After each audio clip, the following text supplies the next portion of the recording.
Issue 1. The Story. Hey, neat. You didn't skip over this episode just because you read the title and said, I know what a story is. I'm not new to writing. Well, here's the thing.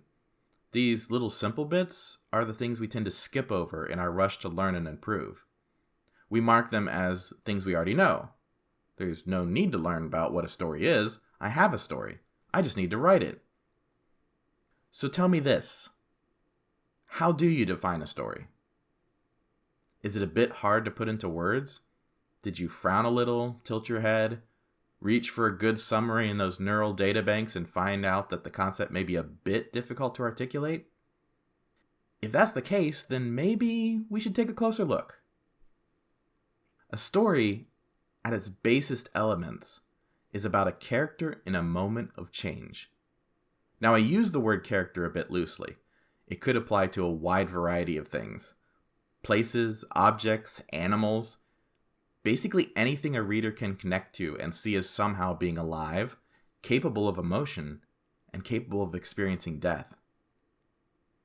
It is not as much about who or what the character is, and it is more about how the change will affect them and how that effect changes us. Change as well is a fluid concept. Sometimes the character is the one who changes things. Sometimes change is thrust upon them and they react to it. Likewise, there are times when a story isn't about a big earth-shattering moment. It's about a smaller change. Personally, I like stories that feature both. Small changes inform big changes. And while it is important to know if Joe Hero will disarm the bomb before it blows up all of London, most people won't be able to understand that moment on an intuitive level. However, if Joe Hero has to decide whether to cut around that dumbass in the coffee shop drive-thru who hasn't moved up because he's too busy on his phone to notice that it's his turn. And Joe really can't afford to be late, not after last week. Well, you might understand that character a little bit more after he makes that choice.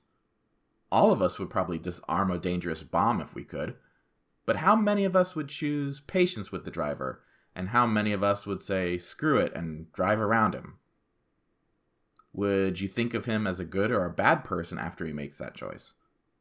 It's a choice with very little consequence, yet it reveals much about the character. Still, both of these are examples of valid moments of change, and they both present different challenges if you're going to write about them. An epic story puts a heavier burden on the writer to bring life to their characters and make us care about them. A smaller slice of life story gives us a greater responsibility for originality, to show the reader something new and interesting in common moments. Simply put, both your characters and the changes they face will directly influence how to tell your story. If your story is focused on a city instead of a single person, then you will likely spend more time describing the city than you would otherwise. If a story features a deeply internal change in how a person perceives and feels about the world around them, you will probably want a perspective that allows us to follow those thoughts and feelings more closely. So before you put a single word on a single page, even before you set that outline, you should look at what your story is focused on. What is it that you want to show? What is the important change? And from there, choose the best way to show it.